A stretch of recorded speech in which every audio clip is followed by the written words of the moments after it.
Assalomu alaykum, dunyoning har qaysi joylaridagi barliq Sharqiy Turkistonlik qarindoshlar. Hammanglarga salomatchilik va xotirjamlik yor bo'lsin. Men aziz vatanimiz Sharqiy Turkistonning Aqsu viloyat Bay nahiya Yaqiriq yeza Langar kentidan bo'laman. Ismim İlyas Turdi. Meni 2000-yili Xitoy tajovuzchilari Milliy bo'lgunchi qonunsiz diniy unsur yer osti diniy tashkilotining a'zosi degandek betnomlar bilan qarlab tutib, ig'ir qiyin qistoqlarga ilib menga ko'p zulm qildi. Oxiri menda nurg'un iqtisodiy to'lam olgandan keyin, to'latgandan keyin meni qo'yib bergan bo'ldi. Undan keyin har kuni degidek yerim kechilar bilan ishigimni tep kirib, uy tekshirish bahonasi bilan meni va oilamdagilarni qattiq beorom qildi. Bu ishlar bir yildek davomlashgandan keyin mening bundaq yashashga bardoshlik berolmay, oxiri yurtni tashlab chiqishga majbur bo'ldim. 2000-yili 8-oyning 15-kuni ayolimni va yana tug'ilgan bolamni elib yurtni tashlab boshqa yoqqa chiqib ketdik. Başka yerga chiqib ketibmi, yana xotirjam yashamadik. Chunki u yerda tekshirishlar bo'lganligi uchun, u yerda shu kommunistik hokimiyatning tuzumlari bo'lganligi uchun va yanimizda kimlik bo'lmaganligi uchun, chunki kimligimizni Xitoy saqchilari burunlam bizni tortib olgan.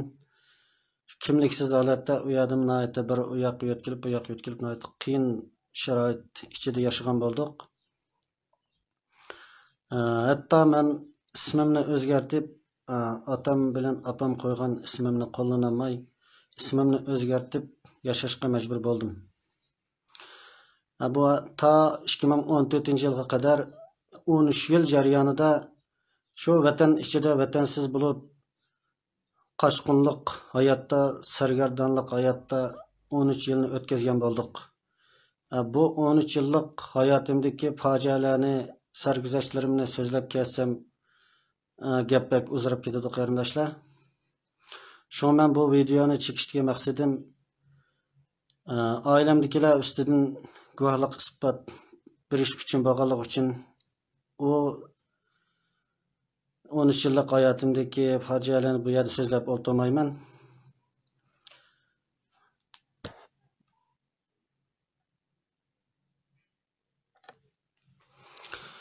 Bu rasmdagi bo'lsa mening opam bo'ldi. İsmi Tunsaxon İbrahim. 1948-yil tug'ilgan. Hozir 70 yoshga kirdi. Bu opam bilan 2016-yilga qadar normal 2016-yilning o'rtalariga qadar normal aloqamiz bor edi. Telefonda ko'rishib turardik.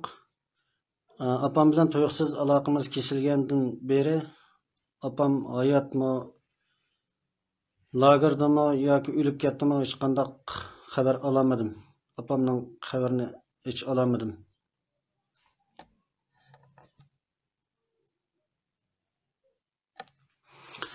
Bu rasmdagi bo'lsa mening akam bo'ldi, ismi To'xniyaz Turdi. 1969-yili tug'ilgan. Bu yil 49 yoshga kirdi. Akamni bo'lsa 2015-yili 5-oylarning boshlarida Xitoyning ichkari o'lkasidan tutqun qilib eketgan. Yendikisi ayol bo'ladi, meni yengam bo'ladi. Shu u ikkisini birga tutqun qilib eketgan. Eketgandan beri akamning va yengamning hayot yoki o'likligini lagerdami yoki turmadimi hech qanday xabarni olamadik.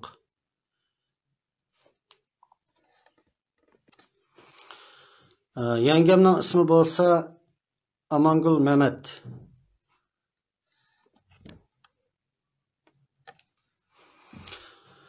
Bu mening qizim bo'ldi. Bu yil 18 yoshga kirdi. 2001-yili 5-oyning 25-kuni tug'ilgan. Ismi Qalbinur. Bu qizimni shu 2015-yilning oxirlari Xitoyning ichkari o'lkasidan qochib yurgan vaqtlarda Xitoy saqchilari tutib olib vatanga qaytarib ketgan. Shundan keyin bu qizim hayotmi, turmadimi yoki lagerdimi hech qanday xabarni olamadim.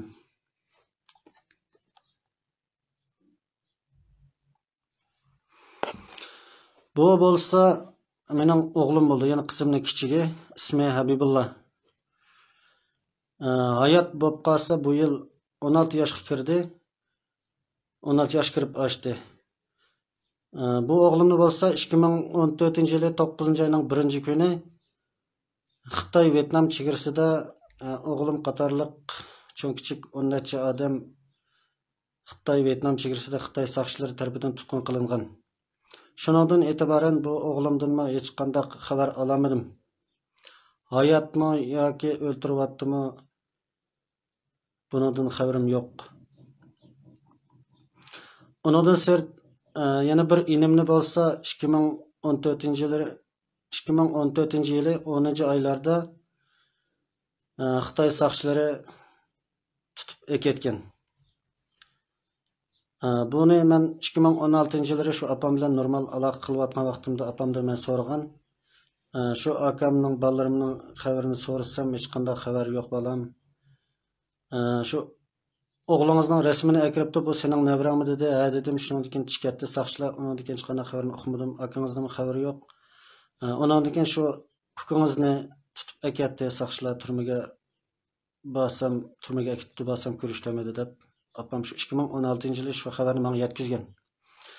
Undan keyin shu opamdan aloqa uzilgandan keyin hech qanday boshqa qarindoshlarim, bolalarim to'g'riliq hech qanday xabar olamadim. Xabar yo'q. Undan sirt yana bir inim bor, ismi Aysajon turdi. Bir ocham bor, ismi Gulnisaxon turdi. Yana bir singlim bor, ismi Go'yarinsa turdi.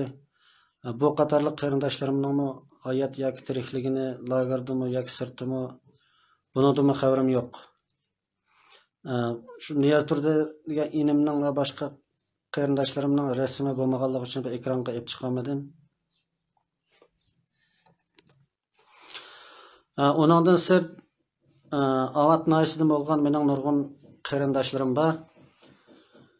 10 yil, 15 yil, 20 yil hatto muddasiz kesilib ketgan qarindoshlar bor. Bularning ba'zilarining rasmlari mening qo'limda bor.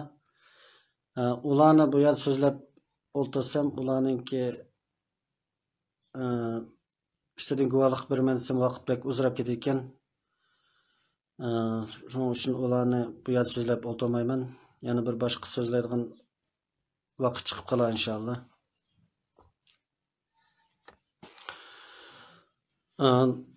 Shu til bildigan, boshqa tillarni bildigan qarindoshlarimning bu videoni ko'rgandan keyin boshqa tillarga, har xil tillarga tarjima qilib tarqatib qo'yishni umid qilaman. Oxirida deydiganim, O'rta Osiyodagi Turkiya davlatlari bo'lsin va Turkiya davlati bo'lsin, so'ydoshlarimiz bo'lsin, qarindoshlarimiz bo'lsin, bizning bugünkidek bir irqiy qirg'inchilikqa uchrayotgan butun bir millat sifatida yo'q qilinayotgan shu vaqtning o'zida ularning sukut qilib o'ltirmasligini tavsiya qilaman. Chunki bu Xitoy bugun bizni qirib tugatsa, bizni yeb tugatsa, bu zolim kommunistik hokimiyat bu bizning beshimizga kelgan, biz Uyg'urlarning beshiga kelgan kun sening beshingga kelib qolishi aniq. Chunki bu zolim Xitoy kommunistik hokimiyati dunyodagi eng saxtapaz, eng uchiga chiqqan yolg'onchi, makkar bir hokimiyat. Albatta, vatandagi lagerlarni tekshirgil kelib qolsa deb nurg'un yolg'on sahnalarni hozirlab bo'ldi. Shunga bu saxtapaz, makkar Xitoy kommunistik hokimiyatining dushmani faqat biz Uyg'urlar emas. Bütün Türk milletleri, bütün İslam alimi, hatta demokratiyamı bu Xitoyning dushmani qatorida.